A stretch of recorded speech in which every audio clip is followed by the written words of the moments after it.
Oh boy, look at here. Hello everyone. This is Adam continuing to get acquainted with the new digs, the new neighborhood. This is one of the forks of the Willapa River. What you're about to see is a conversation. The process, what's been going on,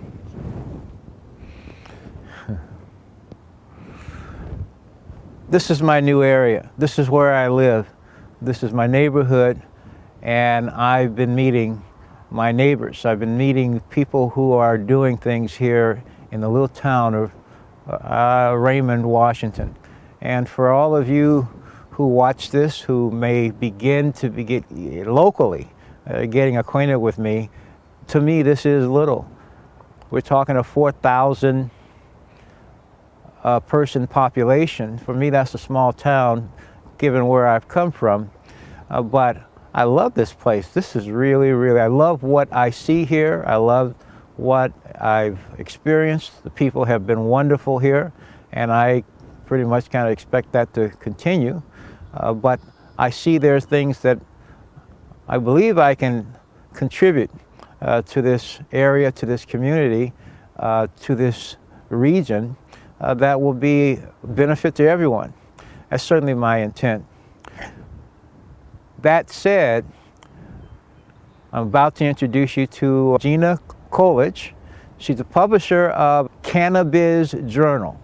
We're going to talk about what she's doing, because cannabis, a lot of people are talking about, a lot of people are excited about, but I think even many more people are becoming more excited about the prospects of growing hemp again, which is in the process, in the effects that growing this crop can have on so many aspects of our society that this material can be applied to.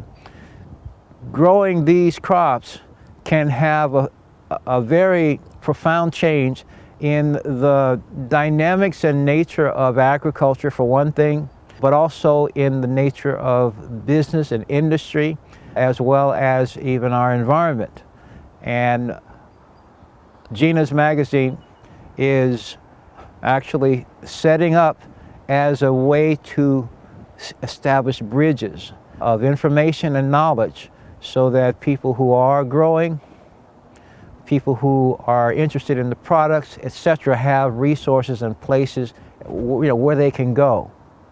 So with all that said, let's introduce Gina. Let me tell a story. I'll just start with that.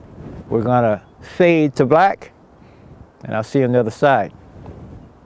We'll just begin this process. Okay, so Gina, Kolhage. Yes, Kolhage. Kolhage. Kolhage. Okay, I just made it this harder, didn't I? Yeah, everybody does. Kolhage. Okay. So Gina Kolhage, first of all, it's a pleasure to be here. You are the publisher of what? Cannabiz Journal magazine. Okay, and so it's about cannabis, that's for sure. Is Yes. that the beginning and the end of it, or what? Well, we are a business-to-business type magazine for the cannabis industry. We have been published for 3 years, going on 4 years. And we have been talking about what's going on in the legal side of the cannabis industry in the Pacific Northwest. We are now about to transition into the hemp side of this industry, because it's just a much bigger industry. When you grow thousands of acres versus 1 acre, it just is a much bigger industry. And we're going to not only be in the Pacific Northwest, now we're going to go across the country and be in the hands of every hemp grower in the country in the next 6 months. So when you say business to business, in what type of information are you bringing them, and in what context of business? So my goal for my magazine is to educate the growers, whether it's what's going on in our legislation and changing in laws per state, or it's what's working, what's not working, whether it's fertilizers, soils, lighting, all the different parts of the industry, nutrients, what's good out there, what's not good. Right now they're really talking about growing hemp organically and not using doing everything real organic with it. I just read an article on that yesterday. And so there's just a lot to the industry and a lot of changes, and we're just trying to educate everybody on what's going on. Okay. And cannabis is generally grown indoors, you said? Cannabis originally was only grown outdoors for years and years and years. And now we are growing legal cannabis. Mostly is being grown indoors these days. There's a lot of outdoor cannabis grown in Oregon. And across the country, I think there's probably still a lot of outdoor grows. But for example, Oregon has added 800 hemp growers in their state in a year. They are their OLCC, which is the people who take care of their legal cannabis in Oregon State, are basically talking about making all the legal cannabis growers grow inside so that they don't cross-contaminate with the hemp growers. Because the hemp growers are going to be growing thousands of acres, and if you have a outdoor cannabis grow right next to a hemp grow, you could cross-pollinate. All right, okay. Yeah, and they don't want that because that makes your THC plant, your legal cannabis plant, less potent, and it makes your hemp plant have too much THC in it. So it's not good for either one. I see. Okay. Most people are talking about CBD and those things, but what are hemp growers really looking at doing with this? Well, I think as the hemp industry grows, right now everybody is all excited about growing for CBD because CBD is a huge thing right now. But there's so much more to the plant. There's the fibers. You can make plywood out of it. You can make cars out of it. You can make deck stain. I already know a guy that's making deck stains out of hemp oil, and it's supposed to be the best deck stain you'll ever use. Never have to stain your deck again. Wow. I saw a sample or an article. It wasn't a sample, but it was an article about oak wood, but made from hemp. Yeah. But it looked like oak and yes. Maybe stronger than. I don't know, but yeah. They say that they're starting to use, there was actually a car at the car show in Vegas this year the doors were made of hemp, and they said that they are lighter in weight, so you get better fuel mileage. They are more durable, and they're dent resistant. So I think you'll see thousands and thousands of different things being processed out of the hemp plant once we get processing plants. Mm-hmm. But we right now kind of need some more processing plants. And the other minor detail along those lines is that when you're done with the use of it, is biodegradable, isn't it? Yes, it is. Yes, it is. And it, if grown right, correctly, hemp can take contamination out of soils. So it can decontaminate soil that's been contaminated with radiation or pesticides or whatever. It also helps put carbon back in our oxygen, or take the carbon out of our oxygen, I'm sorry. So it helps clean our oxygen. In other words, it actually helps take the carbon from carbon dioxide, but releases the O2 back. Yes. We take in the O2 and put out the carbon dioxide. Yep. It takes the carbon dioxide, separates the carbon out, keeps the carbon, sends us back O2. Yep. Really kind of cool relationship. It is. It's a very cool relationship, and I think we're going to see. There used to, in the 30s, there was hundreds of acres of hemp being grown in the U.S., like 300,000 acres of hemp, and I think you'll see that and more over the next few years. Hemp will take over, hopefully, a lot of things. I mean, we can start making our plastic bottles that are now filling up our oceans, and we can get rid of them and make them out of hemp, which will biodegrade. Well, the truth is we can. The issue is will we? And so I think we're at a place now that we cannot rationalize or in any kind of way continue to justify doing things the way we have. Whoever's been doing it has been doing it when we know other ways exist. Exactly. Not only that, they're profitable. There's so many pluses to this. Yes. Okay, Yes. so yeah, I see what you're saying. So this is how often is the publication published? Once a month. We're also out digitally. So we have a digital version on our website, which is Cannabiz with a Z, journal.com. You can go there and you can check out every magazine we've published since 2016, April of 2016. They're all archived up there. If you do advertising with us, we make sure that your ad is a link to your website so people can get directly to you. We're always looking for people that want to do some marketing with us, and gladly help them to grow their business and make them more successful by putting them in the hands of the growers and the people that are going to be using their products. Now I know, okay, so first of all, it bears saying in these days and age, this is a print publication, correct? Yes, it is. All right. And we believe that digital, internet, digital, social media, all that stuff is great. I've been in print media for 20 years in the newspaper industry, and there's just no way, nothing better than putting something in someone's hands. And you can't do that. You don't know when you put ads out digitally whether the people you're trying to get to are actually seeing those ads. But I'm going to direct mail free to the growers. So if you're trying to get to growers, I'm a great way to do that, because I'm going to put you in their hands, and you're going to be guaranteed that they're going to see your ad every month, because I'm going to be in their mailbox every month. Now, the one thing you were mentioning, and I don't want to gloss over this, you're talking about an opening or an interest in what you mentioned organic hemp. I didn't really know that hemp might not be organic, but let's talk about that a little bit. Well, the article that I just read yesterday was talking about how I don't really kind of understand this. We grow corn and all of our other vegetables in this country, and we put pesticides on every last one of them. But for some reason, they are trying to make it illegal to do that with hemp. They want hemp growing with organic products. So say, for example, I'll give a little local company a plug. We have a company here in where I live called Pacific Grow, and they have a fertilizer that is made with fish and shrimp and crab and all good things for the earth.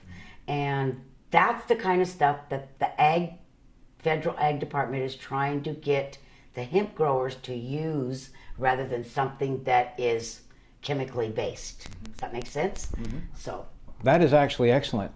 The more I learn about agriculture and agricultural practices, the use of the pesticides and herbicides and everything else are a major part of the problem with regular agriculture. It is. Much less starting something new to begin with. And now I don't know if this, like I said, this is what I read, and that's my take on what they're trying to do, is they're trying to get hemp growers to grow organic, especially the ones that are growing for food purposes, for ingesting, for CBDs, or to use in food products or whatever. They want those growers to be using organic products on their plants when they grow them. Well, I see that personally, you're getting the opinion from behind the camera, that is a trend that's going to bleed out beyond hemp.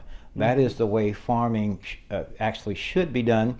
That's the way farming was done before there was agribusiness. And in a way of speaking, that's a major part of the sorry state of our soils. Yes. So part of what, and you're mentioning even Pacific Grow and their products, some of the beauty of these products are they supplement and restore very important components that should be in the soil, would be and will be in a fertile soil. Yeah. Okay, that's the thing about it. So it's restoring the elements that need to be in a fertile soil, which would help this process along.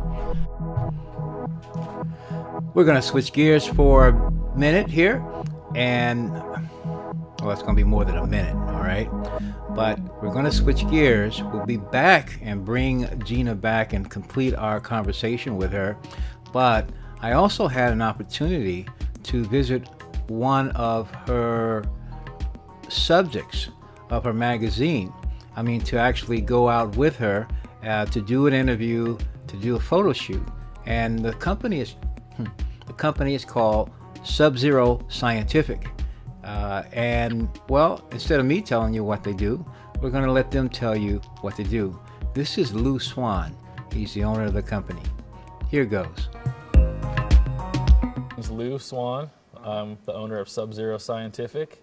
We're based in Portland, Oregon, and we make extraction equipment for the cannabis and hemp industry. The equipment that we make makes the CBD isolate and the THC isolate, the dabs and the shatter and the waxes that people like to smoke out there on the retail end of things. So when you're in the store, you see flowers, you see oils, you see cartridges. We make the machines that make the oils and the cartridges and all that side of things behind the scenes. People that know equipment definitely know about Sub-Zero. We've been around for 8 years. We are one of the first companies to start making equipment exclusively for the cannabis and hemp industries. And we're definitely going strong, growing every year and coming out with new equipment to meet the growing needs. We make machines that are really great for hemp. We're specializing in ethanol extraction, and that's the most efficient way to extract hemp, hands down, these days. You can use water, CO2, heat, pressure, all kinds of different stuff, but ethanol is quickly growing as the most accepted way for extracting hemp, and it's the most efficient and most cost-effective by far. So we make equipment that will extract using ethanol and evaporate that ethanol and do it as efficiently as possible. We're really trying to focus on growing the smaller extraction technologies that people have been doing for cannabis, the best practices, and then take that to scale on a larger industrial status and be able to take the high quality extracts and the most pure products, but then be able to grow that exponentially as far as throughput goes. So we make extraction and evaporation equipment. We've got people out there that are running our Einstein Plus evaporator. It's a falling film evaporator. It does about 45 gallons an hour of ethanol evaporation. We're coming out with a larger, more industrial version of that that's going to do 125 gallons an hour. And that's literally just your throughput right there. So that's 125 gallons of ethanol that can be fed into this machine and evaporated out in every single hour, every single day. They're made to work 24/7, all day, every day, and they're very industrial pieces of equipment. So we're made in America. We've got short lead times, and we've got amazing ancillary equipment. We have good customer support. Installation and training can be included in the price. We've got a proven track record of success. So we have really good customer service. I'm the one who's been flying out to do installs and training with our customers and our chemical engineer, Steven. And we'll go out there and set people up. If they've got problems, people can call us. We'll fly out. Ideally, we'll solve everything we can remotely. If there's a problem that can't be solved remotely, we have no problem sending a guy out, sending a fabrication team out to custom make parts and whatever it takes to get the job done. This technology actually predates the whole cannabis industry anyways. This is the type of equipment that factories are using to refine crude oil out of the ground and to make biodiesel and things like that. So we're basically kind of recreating this massive factory technology down into a technology that we can all use in our industry, and now we're kind of taking our downsized version and upsizing it slowly. So we're not on the big, 14 stories tall, pulling, tons of barrels of oil out of the ground every day, kind of a refinement stage. But to be able to make machines that do that technology and that type of a process with the scale and with the parameters that are needed for the cannabis industry is really where we're trying to go. This is technology that's used around the world for lots of different stuff, water purification, all kinds of stuff. Well, by distillation. It's all about heating it up to a temperature to where it become a vapor and then cooling it back down. And this type of evaporator is used in water purification on bigger scales all the time. Yep, website is subzeroscientific.com. Check us out. We got our stores up so you can buy parts and pieces, and check out our machines on there, of course. See what we're all about. Sweet. Lou, thank you very much. Thanks. We'll bring you to the conclusion of our conversation with Gina Kolhage of Cannabiz Journal after this message about vortex generators from the President Water Company.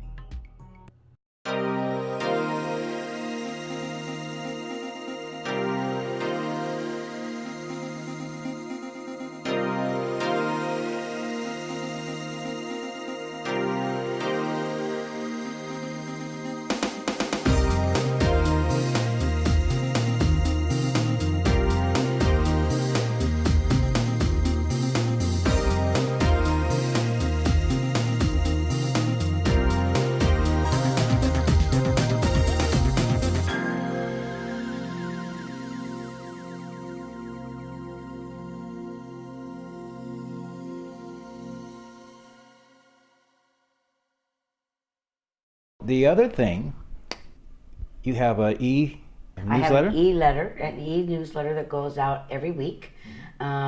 We send it out with different information with events that are going on around the area or around the country even. Trade shows, things like that that are going on. We always help promote those up there and on all of our social media actually. And then we put out breaking news. For example, 2 weeks ago, the state of Washington changed legislation to go from growing hemp for just research to growing for commercial uses, and that happened on a Wednesday, and the very next day we had it out in our newsletter as breaking news. So that's what we try to do. We try to find something that's just hit the ground and put it out there so that people know what's going on and what changes are coming down the pipe, whether it's what state or what legislation and that kind of thing. Now, is this a subscription-based publication? No, we are a free publication to the growers, and actually in the state of Washington and Oregon, in legal cannabis, because it's legal in both Washington and Oregon, we're direct mailed free to all processors, producers, retail stores, and labs in these two states. But now we are not going to quit talking about that part of this industry, and we're not going to stop delivering free to those guys, but we are adding to our free direct mail, the hemp growers. And we've already added the Oregon and Washington hemp growers, which is well over 800 growers. And we are going to head across the country in the next 6 months, and hopefully within 6 months we'll be in the mailbox free to every hemp grower in the country, and talking about how this industry is going to grow. And the other thing, as it relates to the grower, so we're talking equipment, we're talking processes, we're talking supplements, amendments, things like that. Mm-hmm. Anything that is, and you said things that work and things that don't, yes. You learn. Okay. Yes, there are new things out there coming on all the time. People with things to help with their water systems and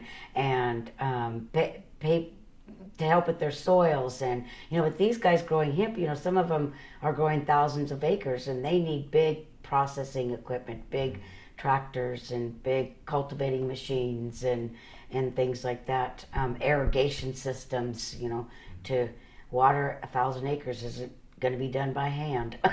That's for sure. And you also touched on it before, as far as processing plants. That has been a bottleneck so far, as far as the existence of different types of plants to process the material once it's grown. Is that changing now? Well, there are more and more processing plants coming every day, and I just heard of another one in Nevada that's going to be up and going here in the next couple of months. That's going to be a processing plant for both hemp and cannabis, and they're actually going to be doing a live show in December before the MJ conference down there in Vegas. And they're going to be doing a live show with using hemp of how their processing plant works. So it's going to be pretty. And everybody is coming up with.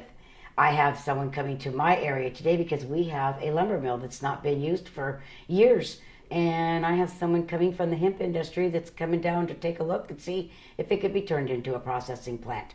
It's got kilns to dry it, you can make wood products, all kinds of things out of it. So we'll see. Infrastructure is huge right now, and it's growing. It's coming on, and the more it grows, the more things we'll see coming from hemp. Okay, well, Gina, I want to thank you. The website again is Cannabiz with a Z journal.com. I always have to say with a Z. That is us. Please go online, take a look. We're always love to get content from people. If people want to ever think they have content that people need to know about in this industry, we love to get that. And I'm also a great way to get in front of all these growers. If you are a company that wants to do some marketing, please get in touch with Gina at cannabisjournal.com. All right. Thank you very much. Thank you.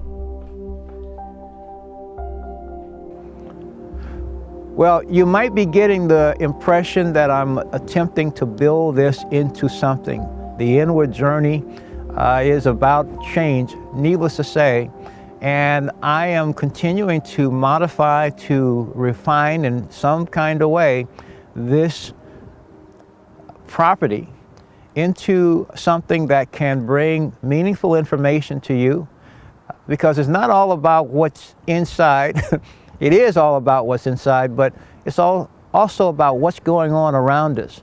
What do we want to surround ourselves in? What do we want to support? And where do we want to direct our preferences? Needless to say, where can we get value for the types of activities, types of initiatives, types of changes that are important to us?